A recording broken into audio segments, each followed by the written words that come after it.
American steelworkers can outcompete as long as they have fair competition.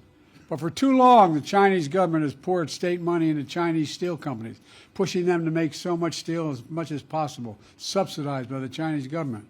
Because Chinese steel companies produce a lot more steel than China needs, it ends up dumping extra steel into the global markets at unfairly low prices.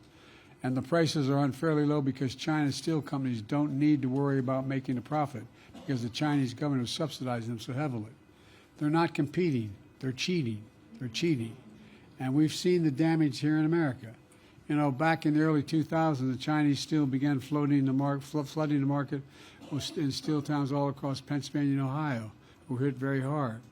Between those years, 2000 and 2010, more than 14,000 steel workers in Pennsylvania and Ohio lost their jobs. 14,000. Let me ask you, we're going to let that happen again? No! I promise you, and I'm not going to let that happen again. Look, right now, my U.S. Trade Representative is investigating trade practices by the Chinese government regarding steel and aluminum. If that investigation confirms these anti-competitive trade practices, then I'm calling on her to consider tripling the tariff rates for both steel imports and aluminum imports from China.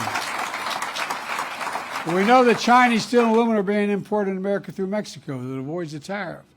And just yesterday, I had a delegation down in Mexico meeting with AMLO, the Mexican president, to address this issue. Mexico and the United States are going to work together to solve it, I promise you. I promise you. My administration is also taking a real hard look at the Chinese government's industrial practices when it comes to global shipbuilding, which is critical to our economy. We depend on a fleet of commercial shipping vessels to carry American products around the world. Shipbuilding is critical to our national security, including the strength of the United States Navy. That's why my administration takes it very seriously that U.S. steelworkers, along with 4 other unions, have asked us to investigate whether the Chinese government is using anti-competitive practice to artificially lower prices in the shipbuilding industry. We've heard you. And if the Chinese government is doing that,